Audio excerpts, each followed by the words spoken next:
Karim's biryani paradise at liberty and catering services, கோடம்பாக்கத்தின் அறுசுவை அடையாளம்.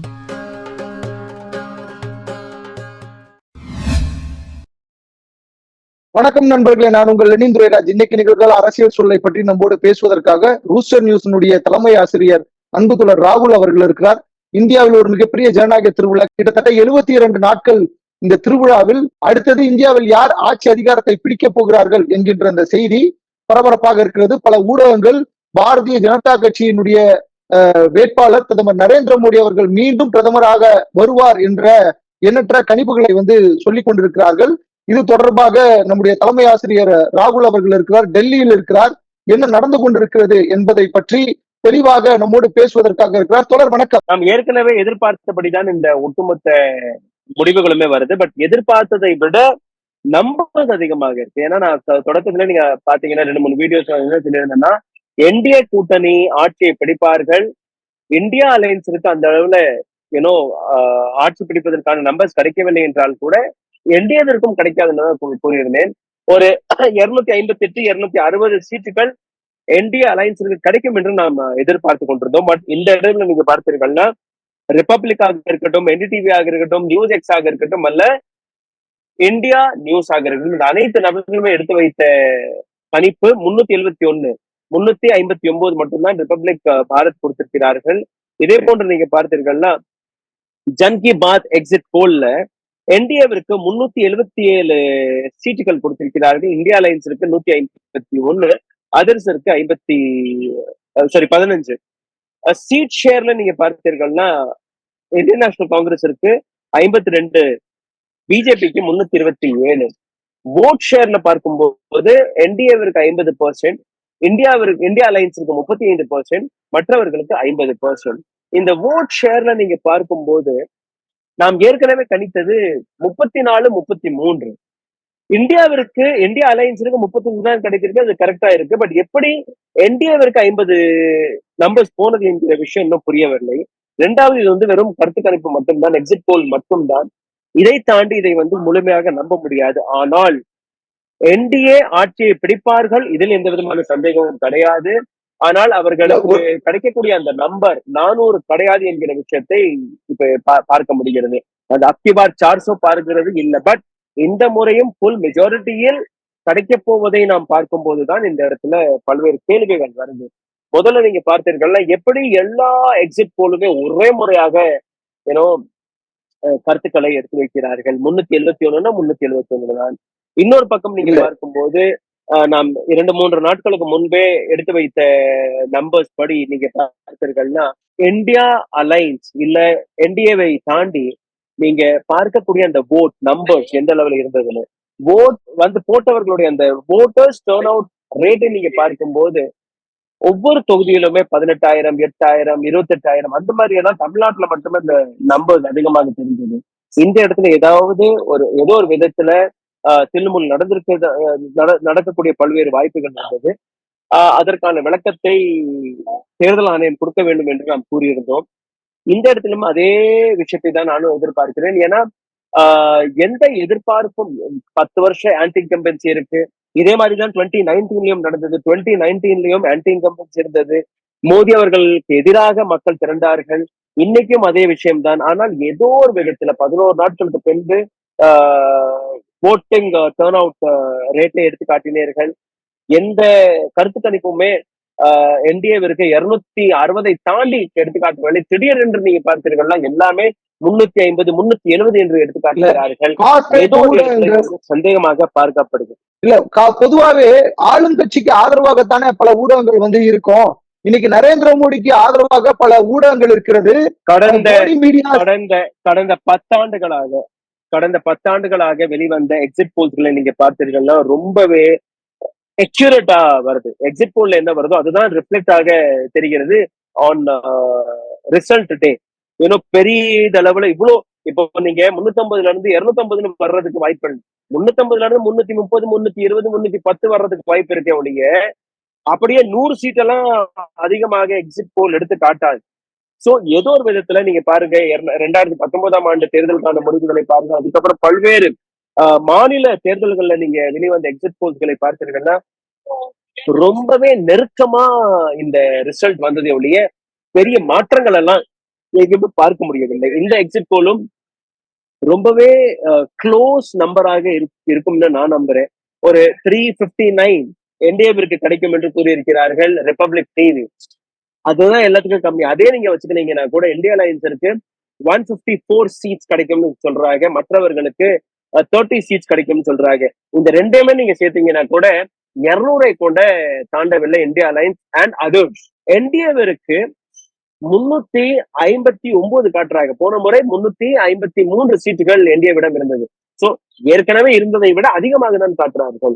ரெண்டாவது நீங்க பார்த்தீர்கள்னா இந்த எக்ஸிட் போல நீங்க நம்பவில்லை என்றால் கூட இந்த இடத்துல பெரிய டிஃபரன்ஸ் வர்றபடி எனக்கு தெரியல. ஒரு 30-40 சீட் இங்க அங்கே இருக்குமே ஒழிய இதை தாண்டி பெரிய அளவுல எதுவுமே பார்க்க முடியல. பட் இந்த இடத்துல வரக்கூடிய பல்வேறு கேள்விகள் எந்த விதமான கேள்வி கேட்பாடும் இல்லாமல், எந்த விதமான ஆக்ஷன் எடுக்காமல் எப்படி தேர்தல் ஆணையம் வேலை பார்த்தது, எப்படி பல்வேறு தேர்தல் நடந்ததற்கு பின்பு ஏன் அவர்கள் எந்த விதமான பிரஸ் மீட்டும் எடுத்து வைக்கவில்லை, ஏன் 11 நாட்கள் பிடித்தது ஓட்டர்ஸ் டர்ன் அவுட் ரேஷியோவை எடுத்துக்காட்டுவதற்காக. இது எல்லாமே தேர்தல் ஆணையம் எடுத்துக்காட்டணும். இந்த நம்பர்ல சந்தேகம் இருக்கிற நிச்சயமாக எனக்கு as a ஜேர்னலிஸ்ட் இந்த நம்பர்ல எனக்கு சந்தேகம் இருக்கு. இதுல நான் மட்டுமல்ல பல்வேறு ஜேர்னலிஸ்ட்கள் பல்வேறு இந்த தேர்தல் வந்து எனக்கு 23 வருஷம் இந்திய நாட்டினுடைய பார்த்து வந்திருக்கிறேன். பட் இந்திய நாட்டினுடைய அந்த ஜனநாயக முறையில நீங்க சொல்றீங்க, சஸ்பெக்ட் பண்றீங்க, கேள்விக்குள்ளாக்குறீங்க, தேர்தலை கேள்விக்குள்ளாக்குறீங்களே, அப்படி நடக்கிறதுக்கு சந்தேகம் இருக்கு. சந்தேகம் நிச்சயமாக இருக்கு. ஏன்னா 1 கோடியே 7 லட்சம் ஓட் அதிகமாக எடுத்து காட்டினார்கள் முதல் 4 பேஸில். அதுக்கப்புறம் பேஸ் 5, பேஸ் 6, பேஸ் 7 இதற்கான கணக்கை நான் இன்னும் எடுத்து காட்டவே இல்லை. 1 கோடியே 7 லட்சம். தமிழ்நாட்டுல மட்டும் நீங்க பாத்தீங்கன்னா கிட்டத்தட்ட 4 லட்சம் ஓட் அதிகமா இருந்துச்சு. ஒவ்வொரு கான்ஸ்டியூன்சிலையும் 4,43,577.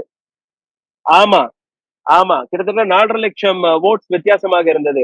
குறைஞ்சபட்சம் 5,000 ஓட்டு, அதிகபட்சம் நீங்க பார்த்தீர்கள்னா கிட்டத்தட்ட 28,000 ஓட்டு வித்தியாசமாக இருந்தது. இப்போ அந்த ரிசல்ட் வரும்போது எத்தனை நம்பர்ஸ்ல இந்த வெற்றி தோல்வி நடந்தது என்று நீங்க பார்க்கும்போதுதான் புரிய வரும். 5,000 ஓட்டு, 3,000. இப்ப தமிழ்நாட்டுல நீங்க பாத்தீங்கன்னா 3 இடத்துல பிஜேபி வரும்படி ஒரு கருத்து கணிப்பு வெளிவந்திருக்கிறது. கர்நாடகாவை ரீட்டைன் செய்யும்படி வந்திருக்கிறது.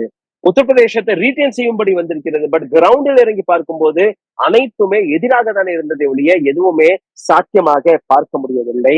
இந்த ஒட்டுமொத்த விஷயத்தில் நீங்க பார்க்கும்போது 4ஆம் தேதி வரை நாம் அனைவருமே பொறுத்திருந்து பார்க்க வேண்டும்.